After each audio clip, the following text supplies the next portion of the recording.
대표님 안녕하세요. 안녕하세요. 만나뵙게 되어 반갑습니다. 코로나19 전염병이 확산되고 있습니다. 현재 의료진과 병상도 부족한 상황입니다.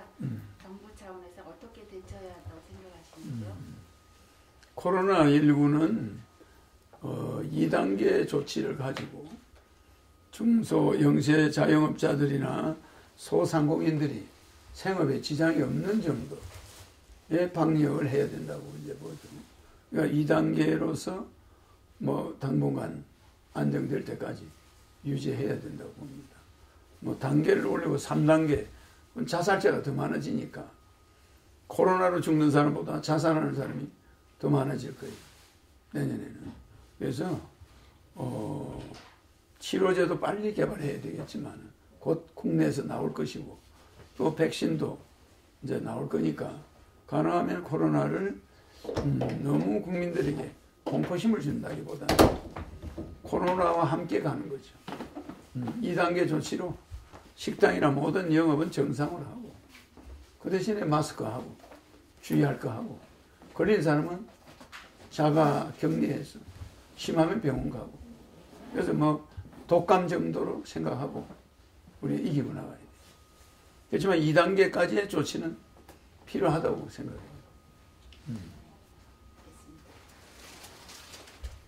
현재 공수처 출범 상황을 정비한 고위공직자 범죄수사처 설치 및 운영에 관한 법률, 일부 개정 법률 공포안, 또 경찰 조직 개편을 위한 경찰법 전부 개정 법률 공포안, 또 국가정보원의 업무 범위 개편을 위한 국가정보원법 전부 개정 법률 공포안이 국회와 국무회의에서 통과되었습니다. 권력기관 개혁이 제도화가 완비되어 견제와 균형을 대표님께서는 어떻게 전망하고 계시는지 말씀해 주세요. 지금은 권력기관 개편이나 검찰개혁이나 경찰개혁이 그렇게 시급한 게 아니에요. 국민들이 먹고 사는 게 중요하지. 경제를 살려야 될 때인데 국가기관들이 또 하나 국회가 뭐 검찰 사법부 개혁에 전력 다하는 건 보기 좋지가 않아요. 그러니까 뭐 검찰 개혁은 어떻게 잘 운영하느냐에 달려 있는 거지. 검찰 총수를 어떤 사람을 뽑아서 어떻게 하느냐, 검찰총장한테 맡기면 되지. 지나치게 검찰 개혁을 한다거나 지나치게 뭐 경찰 개혁을 한다. 이건 국민들 민생과는 별 문제가 없는 거예요. 그래서 그런 거는 좀 국민들 앞에 노출이 안 되고 자연스럽게 내부적으로 검찰 개혁, 경찰 개혁 있을 수 있어요. 우리나라 검찰이나 경찰이 어떤 나라보다도 청렴하고 그래도 깨끗하다고 봐요. 근데 그걸 뭘 지나치게 개혁한다. 검찰을 개혁한다. 경찰을 개혁한다. 나는 그게 권력 싸움같이 느껴져요. 그래서 가능하면은 검찰의 중립성이나 막 경찰의 수사권에 대해서 이제 뭐 수사권을 많이 넣는 게 좋잖아요. 경찰에. 뭐 그 정도면 경찰이 단계적으로 개혁이 돼 가는 거지. 어느 날 모든 검찰을 싹 개혁한다. 검찰을 싹 개혁한다. 이런 거는 문제가 있어요. 단계적으로 인사를 통해서 좋은 인사를 검찰총장에 둔다거나 이렇게 잘 해나가면은 서서히 개혁돼야지. 우선 민생은 제쳐놓고 맨 그냥 검찰과 법무부 싸움만 하고 그런 것은 바람직하지 않다. 국민들을 외면한 처사 같아. 그건 뭐 검찰이 권력 가진 사람은 수사하면 검찰 개혁이다. 이렇게 나가면 검찰은 그냥 어떤 정부 여당이나 이런 데 있는 사람 한마디 한 사람도 건드리지 못하는 거예요. 그러니까 검찰을 정권이 개혁한다. 그건 좀 어불성설. 검찰은 기존 우리가 해오던 그 룰이 있잖아. 그렇잖아요. 그냥 놔두는 게 검찰의 개혁이야. 그렇지 않습니까? 그래서 민생 우선으로 하고 검찰이나 뭐 이런 정치권 개혁은 단계적으로 돼 가야지. 그게 주객이 전도돼 가지고 국민은 다 죽어가는데 맨날 검찰총장과 뭐 법무부 장관 싸움만 보고 개혁을 한답시고 그러다가 두 사람 다 결국 피해자가 되는 거지. 국민은 그런 싸움을 원치 않는다. 조두순 출소로 인해 미성년자 대상 성범죄자의 재범 방지 및 감시 강화를 위한 전자장치 부착에 관한 법률 일부 개정안 발표안도 국회와 국무회의에서 통과되었습니다. 대표님께서 서울시장 예비 후보로 등록하셨는데요. 아동과 청소년을 보호하기 위한 대책을 구체적으로 말씀해 주시겠습니다. 아동과 청소년들에 대한 대책은 현재 있는 법률로도 넘쳐요. 충분히 넘친다고. 무슨 말이냐면은 그 대신에 조두순 같은 사람은 나와서 돌아다니게 하는 게 문제가 있어요. 그런 범죄의 중범죄자는 그냥 장기간 보호감호 상태에 들어가는 게 우리 헌법에는 위배된다 하지만 헌법을 바꿔야지. 바꿔서라도 미성년자 성범죄자들은 어떻게 된다는 걸 우리 국민들이 원하는 대로 법을 만들어줘야 된다. 그렇게 생각합니다. 그 사람들은 이제 나는 사회를 안 보겠다. 이런 사람으로 봐요. 그렇기 때문에 미성년자에게 강력한 이제 범죄한 사람들에 대해서는 지금처럼 저렇게 임기제 기간형은 안 된다. 거의 보호관찰, 그러니까 아주 장기적인 보호시설에서 교도소를 나오더라도 보호를 받아야 된다. 민간주택가에 와서는 안 된다. 나는 그렇게 보고, 그것이 있었는데, 그런 제도가 있었는데, 그것이 헌법 정신에 위배된다. 해가지고 또 그게 수정된 거예요. 문제가 잘못된 거예요. 그래서 우리가 그런 걸 한번 시범 케이스로 그런 법이 있어야 그 사람들이 이제 좀 그런 게 없겠죠. 먹겠지. 형만 살면 된다. 이게 아니고 들어가면 못 나온다. 그 정도 종신형에 가깝게.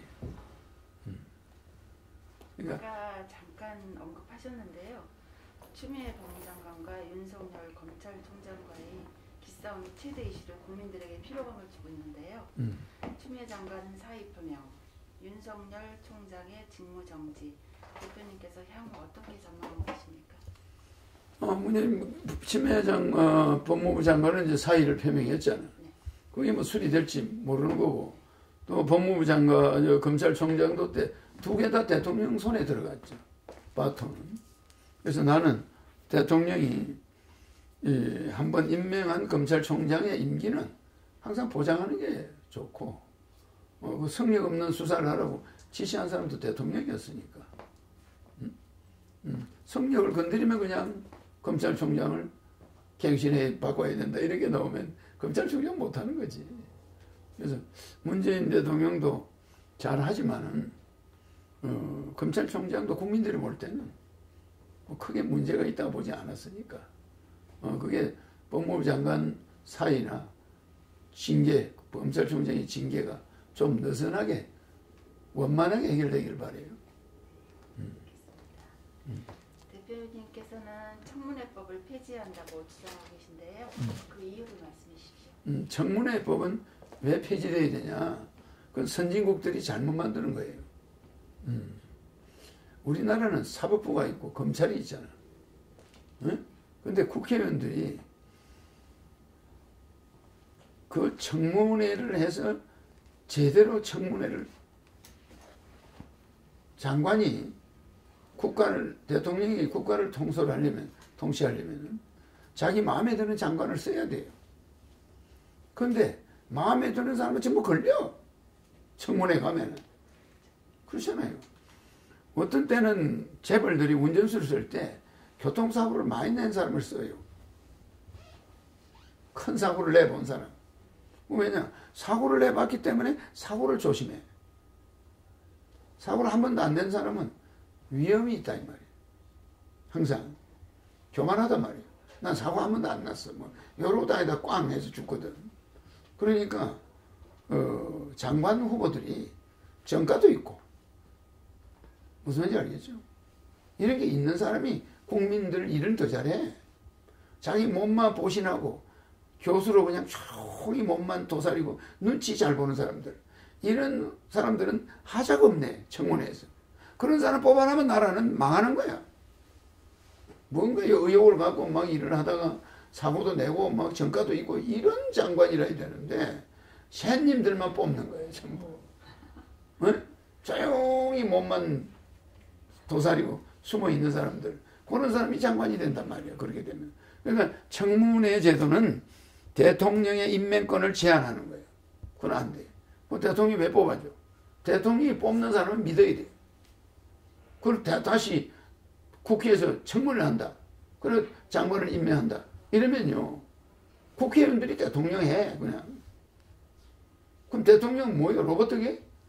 국회에서 뽑아주는 사람 장관 데리고 정치하려면, 아주 나라를 다스리려면 힘들잖아. 자기가 필요로 하는 사람 뽑아가 쓰게. 청문회 제도는 폐지해야 돼요. 그 내 말이 굉장히 일리 있습니다. 더군다나 사법부가 있는데 국회의원들이 뭔데 강요들 불러놓고 자기들이 청문을 합니까?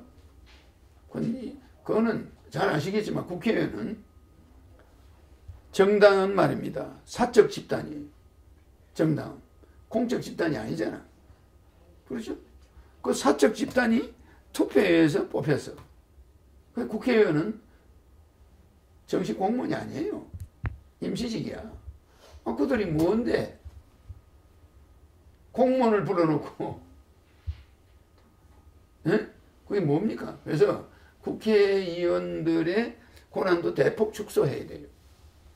국회의원들의 권한도 대폭 축소하고 대통령 중심으로 우선 일을 할 수 있도록 강력한 그런 체제를 만들어줘야 나라가 되지. 뭐 이거 국회에 휘둘려가지고 뭘 하겠어요. 사람 뽑는 것까지도 청문회를 한다. 그건 나는 대통령이 되면 청문회제도 없앱니다. 그런 이유셨군요. 마지막 질문요. 대표님께서 서울시장 예비 후보로 등록하셨습니다. 시장 후보로서 정책과 비전을 핵심적으로 제시해 주시기 나는 그 국민 국가 서울시 예산이 30조가 넘거든. 그래서 그 30%만 쓰겠다는 거야. 70%는 국가로 돌려줘. 그래서 앞으로 국민들 18세부터 죽을 때까지 매월 150만 원씩 국민 배당금 재원으로 내가 대통령이 되면 줄 거 아니에요? 그 시범을 보여주는 거야. 예산이 이렇게 낭비되고 있다. 앞에 있던 시장이 너무 방만한 서울시 전시행정했다고 보죠. 선심성 정책이 많아. 나는 그런 예산 필요 없어요. 서울 시민들은 그렇게 돈 많이 들여서 공원 만들어 놓고 예술관 만들어 놓고 이런 거 원치 않아.